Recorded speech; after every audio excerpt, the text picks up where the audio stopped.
Hello दोस्तों, welcome back. एक बार फिर से स्वागत है आपका हमारे इस यूट्यूब चैनल पर।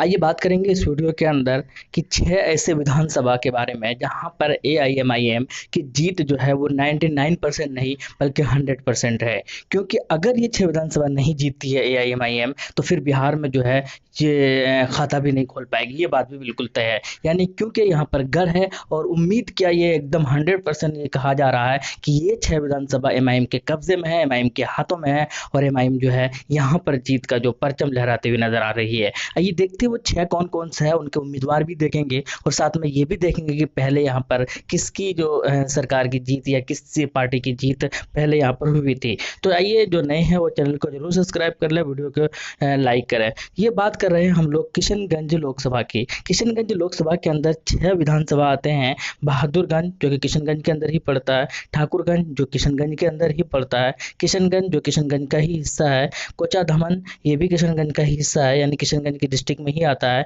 और अमोर जो कि पूर्णिया में आता है। इसी तरह बैसी ये भी पूर्णिया के अंदर आता है। तो ये 6 विधानसभा ऐसे हैं जहां पर एआईएमआईएम की है जो जीत है वो लगभग तय बताई जा रही है। क्यों बताई जा रही है? क्योंकि पिछली बार यानी कि 2019 के अंदर लोकसभा इलेक्शन के अंदर यहाँ से अख्तर एमआईएम की तरफ से अख्तरुल इमान साहब खड़े हुए थे जो कि 3 लाख के आसपास वोट लाए थे, और उसमें से बहादुरगंज एक ऐसा विधानसभा था, अमोर एक ऐसा विधानसभा था और किशनगंज कोचाधामन एक ऐसा विधानसभा, यानी ये जो 3 विधानसभा थे यहाँ पर उनको लीड मिली थी। लीड का मतलब यही है कि जब काउंटिंग हो रहा था तो इन तीनों जगह पर जो है सबसे ज्यादा वोट एआईएम की ही पार्टी ने लाए थे। बाकी कुछ जगहों पर सेकंड थर्ड रहे थे और कुल मिलाकर जो है वो थर्ड पोजीशन पर रहे थे लोकसभा के अंदर। तो यानी कि इसीलिए कहा जा रहा है कि उसके बाद फिर किशनगंज की जीत भी हुई, तो इसलिए ये कहा जा रहा है कि ये जो 6 विधानसभा यहाँ पर पकड़ मजबूत हो चुकी है, बस जो है मुहर मारना बाकी है। यानी कि इलेक्शन होना बाकी है और रिजल्ट आना बाकी है। रिजल्ट जो है वो लगभग कंफर्म है।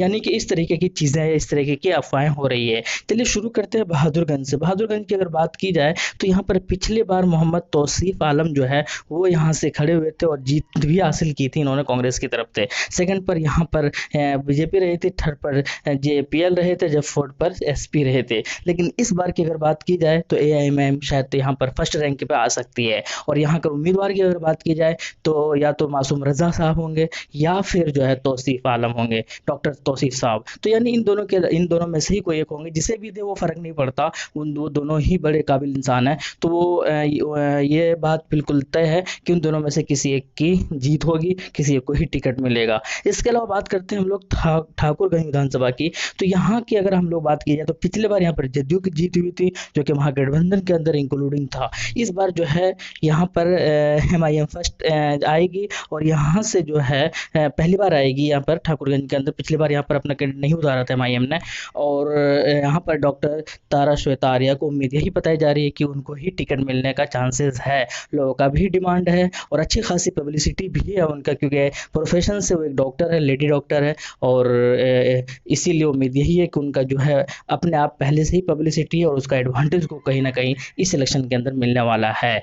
उसके बाद बात करते हैं हम लोग किशनगंज की। किशनगंज के अंदर 15 के अंदर हुआ था, ये कांग्रेस की जीत हुई थी। उसके बाद फिर यहाँ पर बाई इलेक्शन हुआ पिछले साल, सेकंड पर यहाँ पर स्वीटी रही थी 2015 के अंदर, और थर्ड पर यहाँ पर तसीरुद्दीन रहे थे 2015 के अंदर। लेकिन एक बार फिर से क्या हुआ, वहाँ पर बाई इलेक्शन हुआ और बाई इलेक्शन होने के बाद जो है ये जो कमरुल हुदा साहब है उनको टिकट मिला एआईएम की तरफ से और उनको जीत हासिल हुई यहाँ पर बाई इलेक्शन के अंदर। उसके बाद बात करते हैं हम लोग कोचाधामन की। तो कोचाधामन की जो है ये गढ़ है मान साहब का, और यहीं से जो है वो पहले भी एमएलए बन चुके हैं, विधायक रह चुके हैं। हालांकि दूसरी पार्टी से रहे थे लेकिन रह चुके हैं। लेकिन पिछली बार वो अख्तर इमान साहब सेकंड पोजीशन पर रहे थे, और इस बार जो है अभी फिलहाल बातें ही चल रही है कि कोई कह रहे कि अमोर से लड़ेंगे, कोई कहीं से, कोई कहीं से। लेकिन कुल मिलाकर जो है अभी तक कोई फैसला या ऑफिशियली अनाउंसमेंट हुआ नहीं है। कुल मिलाकर इस जगह से जो इस बार है वो इजहार साहब लड़ेंगे, और उम्मीद यही है कि उनका पकड़ बहुत जबरदस्त है फील्ड के अंदर और उनको फायदा मिलेगा और जीत यहां से भी 100% बताई जा रही है। इसके अलावा बात करते हैं अमोर की। तो अमोर के अंदर जो है ये जो है अब्दुल जलील मस्तान साहब कुछ खासा काम किए नहीं, लोग काफी नाराज हैं इनसे, बहुत सारे लोग जो है इनको पसंद नहीं कर रहे हैं। और अमोर के अंदर जो अभी जो सबसे ज्यादा भ्रमण कोई कर रहा है वो है डॉक्टर अबू श्याम। अब इनको कितना फायदा मिलता है तो आने वाला वक्त ही बताएंगे, लेकिन ये है कि डॉक्टर अबू श्याम साहब वो एक स्ट्रॉन्ग कैंडिडेट बनकर उभरे हैं और उम्मीद यही है कि उनको टिकट मिलेगा जाएगा यहाँ से, और एक जीत का जो है वो भी जीत का जो जश्न है वो भी ज़रूर मनवाएंगे। इसके अलावा बैसी की बात करते हैं। बैसी के अंदर जो है यहाँ पर अब्दुल सुबहान साहब की जीत हुई थी। आरजेडी का यहाँ पर पकड़ मजबूत है पहले से, लेकिन इस बार जो है एमआईएम की यहाँ पर जीत सकती है, क्योंकि ये 6 के जो विधानसभा है, सबसे बड़ा जो एडवांटेज है वो ये है कि पहले से पकड़ है। दूसरा एडवांटेज ये है कि लोकसभा के अंदर पे एक बार बना के रखे हुए हैं, पकड़ मजबूत करके रखी हुई है, और इसका फायदा मिलेगा। तीसरा जो सबसे बड़ा पॉइंट है वो ये है कि यहाँ पर मुस्लिम आबादी बहुत ही ज़्यादा है, मैं कहूँगा भी नहीं, इतना ज़्यादा यहाँ पर मुस्लिम वोटर, मुस्लिम पॉपुलेशन, आप समझ सकते हैं कि इसका फायदा यानी कि 70% से आसपास या उससे भी एवव ही है यहाँ पर मुस्लिम आबादी की अगर बात की जाए, तो आप इस समझ सकते हैं कि इसका एडवांटेज मिलेगा, और लोगों का एक रुझान बन चुका है। इस बिहार के अंदर जो दो तरह की पॉलिटिक्स होती है हमेशा, एक सीमांचल का पॉलिटिक्स अलग होता है और पूरे बिहार का अलग होता है, तो इस बार भी वैसा ही देखने को मिलेगा। और सीमांचल के अंदर जो है एआईएमआईएम अपना झंडा गाड़ सकती है, जिस तरीके से लोग कयास भी कर रहे हैं। आप क्या कहते हैं कमेंट सेक्शन जरूर बताइएगा, आपका राय हमारे लिए इंपॉर्टेंट है। आप इन 6 में से 6 या कितने आपको लगता है इन 6 में से कितने विधानसभा पर जीत सकती है, कमेंट सेक्शन में बताइएगा। मिलते हैं नेक्स्ट वीडियो में। थैंक यू, जय हिंद, लव यू।